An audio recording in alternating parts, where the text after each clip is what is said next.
Terkadang kalau kita punya kendaraan, catnya itu udah kusam, nggak enak banget dilihat mata ya. Apalagi pada saat kita gunakan jalan-jalan gitu ya, kita pergi kemana, kita parkirin di samping kendaraan yang masih kinclong. Itu nggak enak banget ya, rasanya kok gimana gitu ya.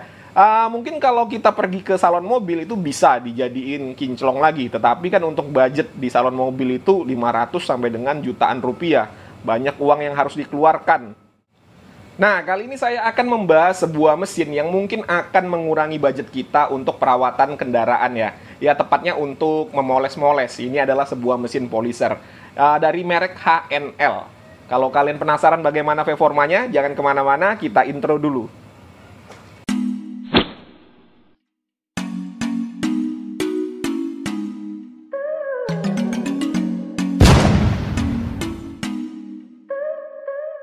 Halo, assalamualaikum. Jumpa lagi dengan saya Putra. Ini dia yang akan kita bahas ya. Mesin poles atau polisher orbital 5 inci. Ini tipenya adalah HL8252. Dan di sini ada untuk sosial media dari mesin HL. Jadi kalau kalian mau nanya-nanya tentang produknya bisa dikunjungi saja. Di sini juga ada tulisan lifetime service warranty dan 100% spare part lengkap dan berkualitas. Oke, langsung saja kita unboxing ya.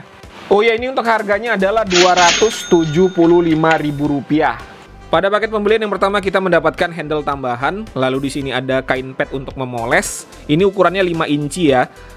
Berikutnya di sini ada buku panduan sepertinya. Ya, ini ada buku panduan yang sudah berbahasa Indonesia ya. Dan untuk kartu garansi tidak disertakan pada paket pembelian. Jadi untuk ngeklaim garansi silakan tanya ke call centernya. Untuk nomornya sudah saya cantumkan di kolom deskripsi. Berikutnya unit mesin polesnya. Ini yang masih menggunakan kabel ya teman-teman ya, belum cordless. Kurang lebih bentuknya seperti ini. Dan terakhir ada kunci ini ya. Ini kunci untuk membuka pad. Kosong ya, sudah tidak ada apa-apa lagi di dalam box.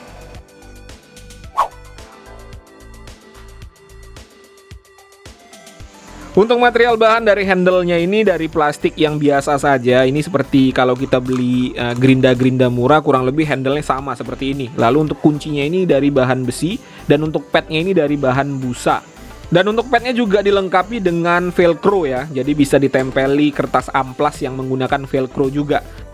Dan untuk build quality dari mesinnya ini untuk casingnya atau material plastik yang digunakan, memang HNL ini belum pernah mengecewakan saya ya. Ini benar-benar bagus teman-teman. Bisa dilihat sendiri ya. Untuk warnanya itu juga tidak terlihat murahan. Lalu karetnya ini juga enak di tangan, lembut ya. Dan yang paling mantap dari sini adalah untuk finishing. Ini keren sekali untuk finishingnya. Tidak ada plastik yang melebar-lebar, tidak ada yang renggang-renggang. Jadi untuk sisi build quality, HNL belum pernah mengecewakan saya. Ya walaupun harganya murah ya, hanya 200 ribuan, tetapi dengan build quality seperti ini, jadi terlihat lebih mahal gitu. Dan untuk kabelnya ini juga kelihatan bagus ya teman-teman ya. Bisa dilihat sendiri, ini untuk dimensinya adalah 2 x 0,75 mm. Jadi sudah lumayan tebal. Lalu untuk stekernya ini juga kelihatan bagus, bisa menampung sampai dengan arus 16 ampere. Untuk build quality dari sebuah power tools murah, saya rasa ini sudah oke ya.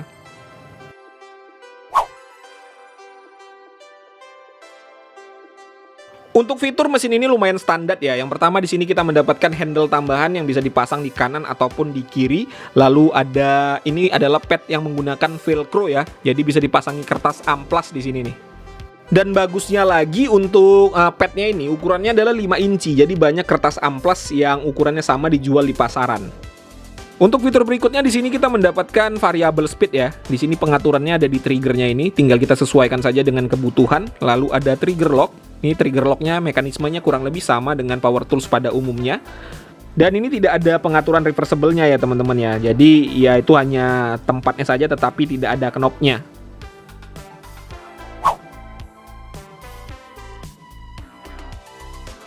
Untuk uji spesifikasi yang pertama saya akan melihat daya yang diperlukan untuk mengoperasikan mesin ini pada kecepatan yang paling lambat.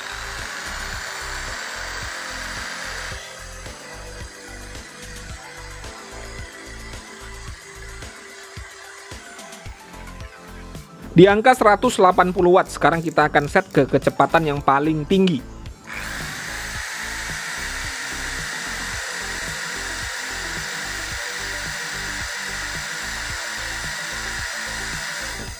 Ya, untuk idle-nya itu di angka 280 watt ya. Jadi ya masih lumayan kecil. Oke, untuk bodinya sekarang sudah saya bongkar kurang lebih untuk di dalamnya seperti ini ya. Ada armature dan juga rotor, ada carbon brush, lalu ada gear-gearnya di sini. Ya, ini untuk gulungannya saya nggak tahu tembaga asli atau tidak, tetapi untuk warnanya sih tembaga ya teman-teman ya. Ya, saya rasa ini mirip dengan mesin bor ya untuk mekanisme yang ada di dalamnya ini. Berikutnya kita akan uji RPM di kecepatan yang paling rendah.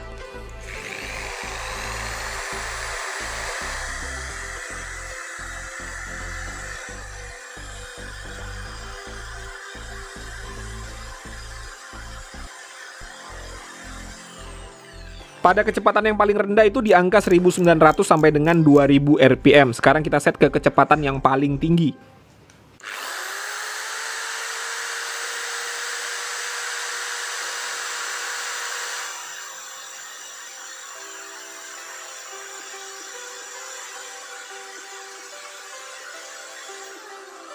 Untuk RPM paling tinggi di angka 2800 RPM. Dan untuk yang tertulis di sini ini tidak sesuai sepertinya ya, tetapi saya rasa sih wajar karena saya menghitungnya itu dari padnya, bukan no load speed. Ya mungkin kalau dihitung tanpa padnya dapat yang 4000, mungkin loh ini ya, mungkin. Tetapi untuk mesin seperti ini kalau tidak sesuai dengan spek saya rasa sih ya wajar karena harganya sih murah ya teman-teman ya. Jadi nggak usah berharap banyak pada mesin murah seperti ini. Untuk berat include dengan padnya kita lihat di sini ya, di angka 1400 gram ya, atau ya kita bulatkan saja 1,5 kilo.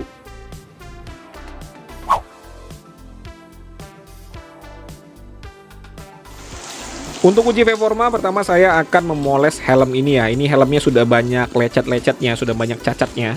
Ini lecet yang nggak bisa dihilangkan dengan kain lap biasa ya. Dan di sini sudah saya pasangkan stiker juga sebagai pembeda nanti antara yang sudah dipoles dan yang belum dipoles. Jadi kalian bisa lihat bagaimana perbedaannya.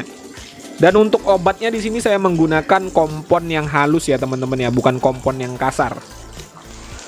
Oke, untuk komponnya ini sudah saya lumuri ke bagian helm yang akan saya poles.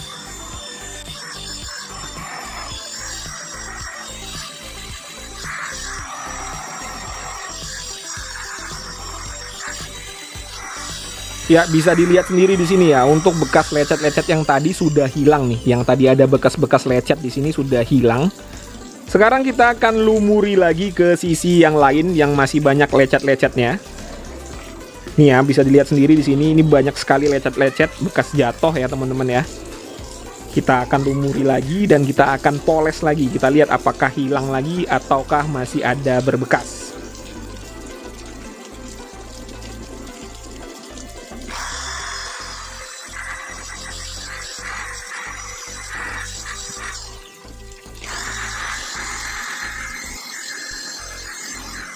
Ya, bisa dilihat sendiri di sini ya. Untuk bekas lecet-lecet yang tadi juga sudah hilang di sini. Tetapi untuk yang dalam memang tidak bisa hilang secara keseluruhan ya teman-teman ya. Tetapi ya agak sedikit samar lah, lumayan lah.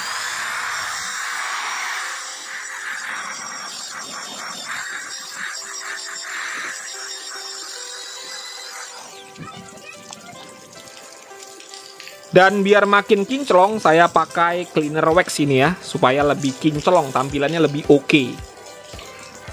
Oh ya, kalau ada yang salah ya bagi suhu-suhu yang biasa moles ya tolong dikoreksi ya kalau ada kesalahan dalam cara saya memoles.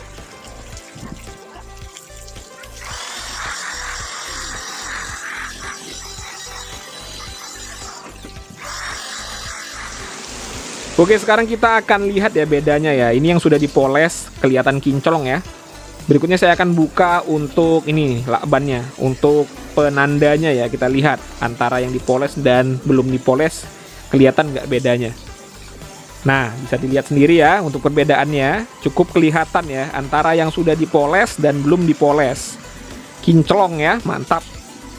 Nih, perbedaannya kelihatan ya teman-teman ya. Jadi untuk mesin ini sih bekerja dengan baik ya menurut saya ya, asalkan cara menggunakan kita itu benar dan untuk obat-obatnya tadi juga benar ya. Oke, sekarang saya akan coba poles secara keseluruhan ya, kita lihat bagaimana nanti hasilnya.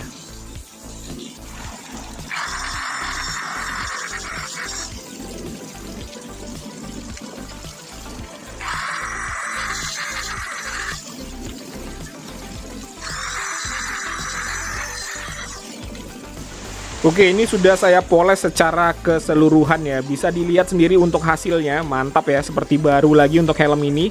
Bahkan untuk visornya juga tadi saya poles, jadi sedikit lebih kinclong. Tetapi untuk yang memang dalam, untuk bekas baret yang dalam itu tidak bisa hilang ya teman-teman ya. Tapi ya tampilan seperti ini sudah oke lah ya, dipakai juga mantap jadinya. Dan ini bekas pecah, bekas jatuh ya. Mantap, kinclong. Pada awalnya saya tadi ingin memoles mobil ya, tetapi karena hujannya ini nggak berhenti-berhenti, ya udahlah saya putuskan untuk moles helm aja. Ya kurang lebih untuk hasilnya mirip-mirip lah ya, tergantung skill dan juga obat yang kita gunakan. Untuk tadi kan di helm yang warna putih, ini sekarang saya coba di helm yang warna kuning biar lebih kelihatan. Ini adalah bekas jatuh juga, bekas lecet dan bentur ya. Di sini juga banyak bekas jatuh, ini saya naik motor jatuh. Jadi itulah gunanya helm ya teman-teman ya. Bayangkan kalau saya nggak pakai helm, bagaimana bentuk kepala saya pada saat saya jatuh. Kok jadi kampanye helm ya? Ya udah, kita lanjut aja ya. Ini helmnya warna kuning, kita akan bersihkan terlebih dahulu sebelum kita poles.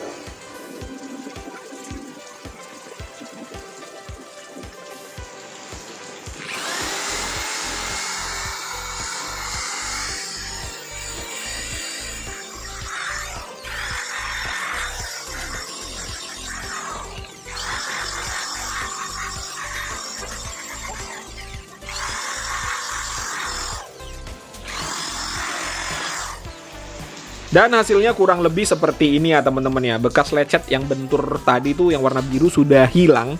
Tetapi ya untuk baret yang dalam memang tidak bisa hilang secara keseluruhan ya. Seperti yang saya katakan tadi, dia hanya sedikit samar saja. Tetapi ya oke lah ya teman-teman ya. Daripada beli helm baru kan, ini sudah kinclong lagi nih, sudah ganteng lagi kalau dipakai. Berikutnya saya akan coba menghilangkan bekas coretan krayon yang ada di dinding ini menggunakan kertas amplas ukuran 5 inci. Ini grid yang 100 ya teman-teman ya. Kita akan coba lihat apakah mesin ini bisa juga digunakan untuk hal-hal yang seperti ini.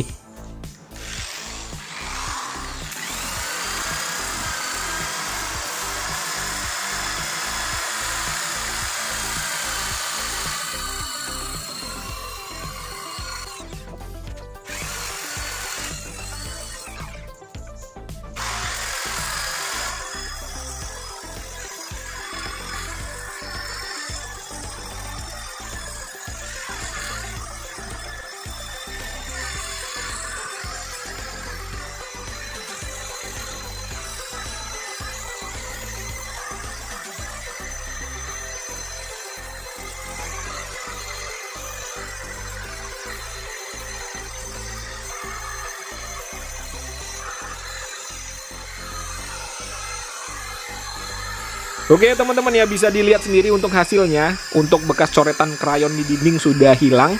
Dan ya kesimpulannya untuk alat ini tidak hanya untuk poles-poles ya, tetapi bisa juga untuk kebutuhan rumah tangga seperti yang saya lakukan tadi. Tinggal dipasangkan saja dengan kertas amplas ukuran 5 inci. Nah itu tadi ya teman-teman ya, sudah disaksikan bersama-sama bagaimana ulasan singkat saya mengenai mesin polisher dari HNL tadi. Kurang lebih seperti yang kalian saksikan. Berikutnya saya akan menceritakan bagaimana feels-nya atau bagaimana rasanya menggunakan alat tersebut. Dan ini murni opini pribadi, kalau kalian punya pandangan yang berbeda tidak jadi masalah, dituliskan saja pada kolom komentar.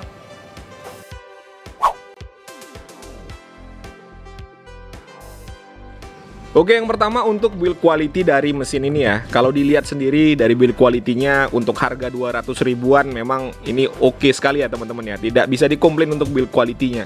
Ya memang untuk HNL ini belum pernah mengecewakan ya. Selama saya review produk HNL itu belum pernah mengecewakan untuk sisi build quality.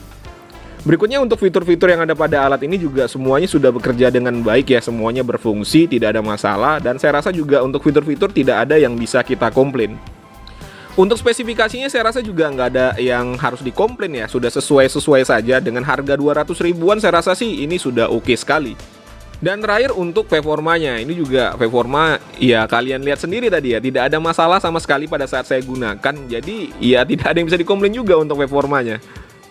Dan keunggulan produk HNL ini dibandingkan dengan produk yang lain, ini kan kalau kita lihat dari bentuknya sendiri, ini produk generik Cina ya. Jadi banyak brand lain juga yang mengeluarkan produk seperti ini. Dan untuk bentuknya juga sama, palingan hanya beda di merek dan warnanya. Namun walaupun HNL ini juga adalah produk generik Cina, tetapi untuk after salesnya saya rasa mereka ini adalah yang terbaik.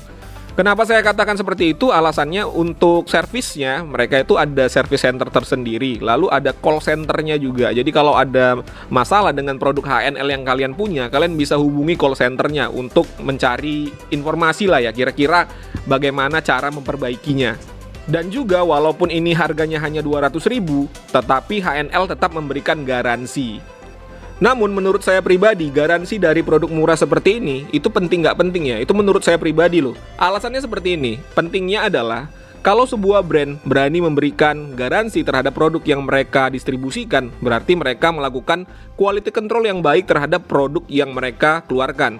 Ya pastinya mereka nggak mau ribet kan. Pada saat sudah memberikan garansi, ternyata banyak produk yang gagal atau banyak produk yang cacat pabrik.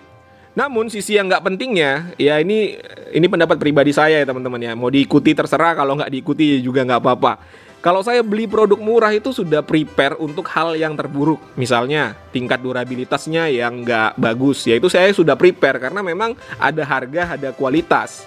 Ya lain cerita pada saat kita beli ternyata barang yang kita dapatkan itu gagal produk atau memang cacat pabrik, itu lain cerita. Kita bisa langsung kembalikan ke penjual yang menjual alat tersebut. Maksud saya begini ya, jadi kita beli alat misalnya polyester ini, kita pakai 3 bulan, ternyata rusak. Ya kalau saya pribadi, ya udahlah gitu loh. Ya udah, karena kalau untuk alatnya sendiri walaupun dia ada garansinya, ngeklaim garansi itu kan pakai biaya juga ya teman-teman ya. Kalau pakai ongkos misalnya harganya 200.000, ongkos kita untuk ke service center saja sudah 100.000. Ya saya rasa mending beli baru. Ya itu kembali lagi ke diri masing-masing. Kalau saya sih seperti itu. Ya lain lagi ceritanya kalau saya beli alat harganya 2 juta, ada garansi 1 tahun, baru saya gunakan 1 bulan sudah rusak. Nah kalau seperti itu pastinya saya akan ngeklaim garansi. Karena kalau beli alat yang baru harganya mahal ya kan. Palingan kalau kita ngeklaim garansi ya butuh ongkos juga pastinya, tetapi ya tidak sampai 2 juta. Ya oke lah ya. Dan untuk kesimpulannya saya rasa ya alat polyester ini ya worth it lah untuk dibeli ya. Harganya hanya 200.000. Tetapi untuk hasil dari detailingnya itu atau hasil dari polesannya itu tergantung skill masing-masing. Ala bisa karena biasa. Ya semakin sering kalian gunakan pastinya kalian akan semakin mahir. Oke teman-teman ya, mungkin itu saja yang bisa saya sampaikan. Seperti biasa kalau ada pertanyaan dituliskan saja pada kolom komentar. Kalau ada kritik dan saran juga tidak jadi masalah. Jumpa lagi pada konten-konten saya berikutnya. Assalamualaikum warahmatullahi wabarakatuh.